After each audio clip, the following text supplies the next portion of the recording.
믿는 자들은 말씀을 통하여 앞으로 이 시대에 말세에 일어날 일들을 바로 알아야 됩니다. 예수 믿으면 형통하고 좋고 복 받는 것이 아니라 오히려 예수님을 믿기 때문에 어려움을 당하고 예수님을 믿기 때문에 환난과 고난을 당할 수 있습니다. 지금 이 시대는 그래도 고난이 없는 좋은 시대를 살고 있어서 예수님을 쉽게 믿고 편하게 믿고 교회도 마음껏 나갈 수 있었지만 과거 한 3, 40년만 전만 해도 또 그 이상 그 한 100년 전에는 예수 믿는 것이 너무나 어려웠던 시대입니다. 앞으로 우리 뒤에 30년, 50년, 100년 뒤에 아니 당장 10년 뒤에 우리에게 핍박이 올지 어떤 일이 올지 사실 모릅니다. 그러나 중요한 것은 이 모든 것 속에서 우리가 온전히 믿는다면 하나님은 힘을 주시고 능력으로 역사하실 것입니다.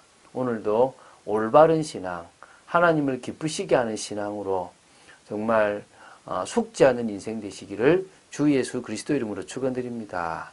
자, 마가복음 13장 9절부터 13절을 볼 것입니다. 원래 지금 마가복음 13장 1절부터 13절 속에서 지금 한 부분인데요.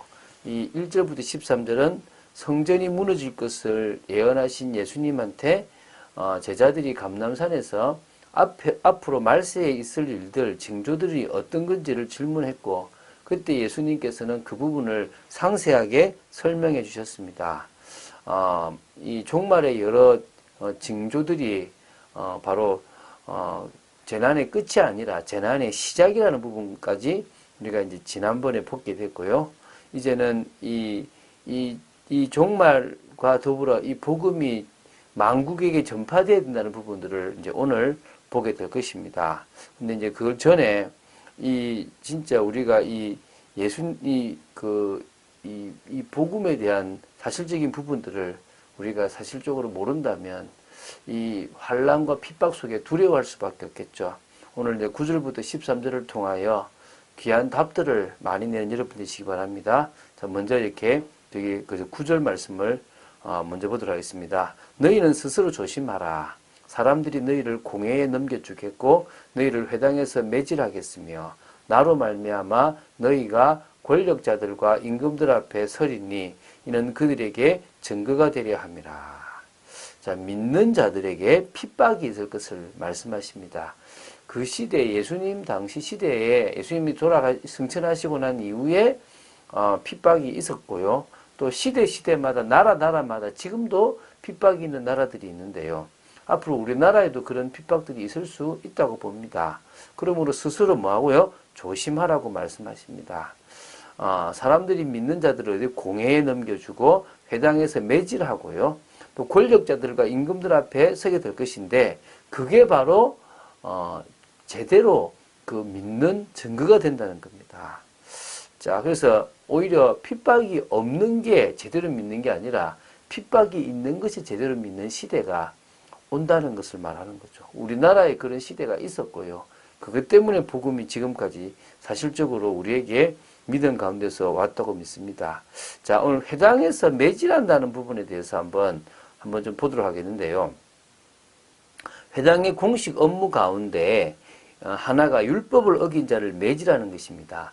단순한 매질은 비단 회당에서뿐만 아니라 일반 개인 집에서도 행할 수 있지만 회당에서 하는 매질은 채찍질입니다. 그래서 이 채찍질은 회당이나 로마인들이 있는 관청에서만 행할 수 있었다고 합니다. 그래서 이 9절에서 예수님을 믿는다는 이유만으로 당하게 되는 어떤 고난에 대해서 이 예언을 하셨는데요. 이 마지막 때는 이 핍박과 고난이 있을 것이며 고통과 환난의 시기가 된다는 것입니다.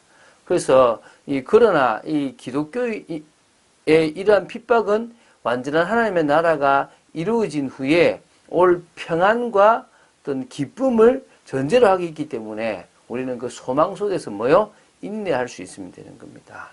또 하나 알아야 될 것은요,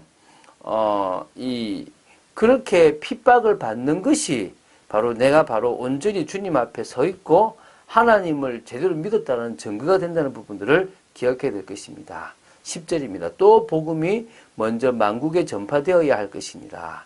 만국은 사전적 의미에서 세계 여러 나라입니다. 한 240여 개의 나라들로 구성되어 있는데요. 지금 복음이 다 증거됐습니다. 근데 왜 끝이 안 오냐라고 하는데요. 이 만국이란 단어 안에는 에드네라는 헬라가 있는데요. 이것은 민족, 이방이라는 의미를 가지고 있는 부분도 있습니다. 그래서 여기서 이 만국이란 말은 주권을 가진 국가라기보다는 혈통적 어떤 종족에 이게 가깝습니다. 그러니까 결국은 모든 민족에게, 그래서 민족적으로 볼 때 이제 반을 넘어간 60% 정도 되었다고 하는데, 전 모든 민족에게 복음이 전거되어야만 진정으로 이렇게 끝이 온다 그랬습니다. 이게 마태복음 24장 14절에 천국 복음이 모든 민족에게 정언되기 위하여 온 세상에 전파된다고 했습니다. 그제야 뭐요? 끝이 온다라고 하는 말씀과 연결되어진다고 볼 수 있겠죠. 11절 말씀입니다. 사람들이 너희를 끌어다가 넘겨줄 때 무슨 말을 할까 미리 염려하지 말고 무엇이든지 그때 너희에게 주시는 그 말을 하라. 말하는 이는 너희가 아니요 성령이시니라.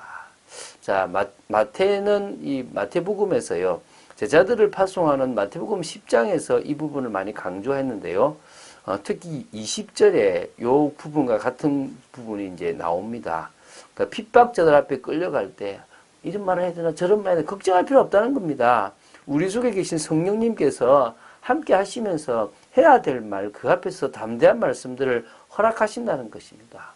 어떤 의미에서 마태복음 28장 20절에 세상 끝날까지 너희와 항상 함께 있겠다고 하신 주님의 말씀을 붙잡고요, 담대하게 나아가면 될 줄로 믿습니다.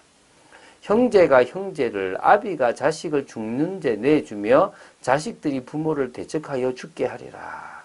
자, 이 부분도 마태복음 10장 21절에 말씀과 이렇게 같은 부분의 맥락이 있습니다. 그러니까 형제가 형제를 내주고 아비가 자식을 죽는데 내주는, 그래서 어쩌면 자식들이 부모를 대적하여 죽게 만드는 이런 참 안타까운 일이잖아요. 마태복음 10장 34절에 예수님께서 이런 말씀하셨습니다. 내가 세상에 화평을 주러 온 줄로 생각지 말라. 화평이 아니요 검을 주러 왔다라고 말씀하십니다. 그래서 복음은 세상에 생명을 주러 온 것이 분명하지만 그 복음을 거절하고 반대하는 자들과는 이 가족이라고 하더라도 충돌하고 싸울 수밖에 없다는 겁니다. 왜? 그 배후에 사단이 있기 때문입니다. 사단이 틀린 사상을 집어넣어서 절대 용납하지 못하도록 한다는 것입니다. 말세가 가까울수록 이런 대립이 심각해지고요, 많아질 것입니다. 그래서 서로 이제 고발하고 죽음에 이르게 하는 그런 안타까운, 사실은 우리가 저 북한이 공산화가 되어졌을 때도 이런 일들이 일어났지 않습니까? 참 안타까운 일이죠. 자, 13절을 보겠습니다. 또 너희가 내 이름으로 말미암아 모든 사람에게 미움을 받을 것이나 끝까지 견디는 자는 구원을 받으리라. 우리가 예수 이름 때문에 모든 사람의 미움을 받을 수 있는 것은 사실은 저는 영광이라고 봅니다. 복음 때문에 핍박받고 복음 때문에 어려움 당하는 것, 우리가 올바르게 믿고 있다는 어떤 그런 증거가 되기도 합니다. 우리는 믿음이 있기 때문에 끝까지 견딜 수가 있습니다. 그래서 진정한 믿음이 없다면 조금 폼 잡다가 결국 끝까지 견딜 수가 없게 되는 거죠. 그래서 끝까지 견디는 자는 온전하고 진정한 믿음이 있는 사람이고, 그렇기 때문에 그 믿음으로 그 환난과 핍박 속에서도 견딜 수 있고, 그러므로 구원을 받게 된다는 것입니다. 자, 말세에 일어날 일들을 우리가 자세히 보면서 오히려 예수 이름을 더 붙잡고 핍박이 오고 환난이 온다 하더라도 이게 내가 바로 믿고 있고 구원받을 증거라는 사실을 안다고 나아간다면 우리는요 제대로 믿는 사람이 될 줄 믿습니다. 이런 시대에 우리는 하나님의 은혜와 능력을 체험해야 됩니다. 초대교회 성도들은 성령의 능력을 덧입고 전혀 그런 것과 아랑곳하지 않는 참된 축복을 누리고 오히려 그 핍박의 시대에 담대히 복음을 전하는 일이 벌어졌습니다. 지금 우리도요 하나님이 부어주실 것을 믿고 입을 크게 열면 됩니다. 구원받은 자의 축복을 사실적으로 우리 현장에서 누려나가면 될 줄로 믿습니다. 그래서 진정으로 말씀에 순종하는 겁니다. 말씀 붙잡고 이제는 그림도 그리고 참된 헌신도 해나가는 축복의 삶을 살아가면 될 줄로 믿습니다. 그래서 사실은 뭐밖에 없다고요? 기도밖에 없다는 것입니다. 하나님은 우리가 기도하는 그 비밀 속에 들어가길 원하시는 겁니다. 어제도 한 분 집사님을 만나서 귀한 말씀을 나누었습니다. 그 집사님을 정말 사랑하신다는 것을 정말 보게 되었습니다. 하나님이 그 집사님을 통해서 귀한 일을 하실 거라고 저는 확신하거든요. 그래서 어려움을 당하고 있는 이 시기에 광야 학교로 들어가라. 말씀 속으로 문제 해결을 받으려고 하지 말고 진짜 은혜 속으로 들어가라고 얘기했습니다.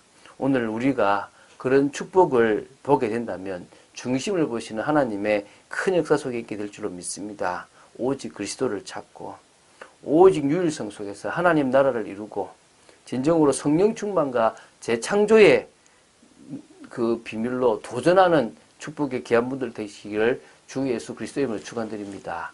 주는 그리스도시요 살아계신 하나님의 아들심을 고백합니다. 끝까지 말씀 따라 인도받기를 간절히 소원합니다. 온전히 말세를 이길 수 있는 믿음이 충만한 저희들 되게 하여 주시옵소서. 주 예수 그리스도 이름으로 기도드립니다. 아멘.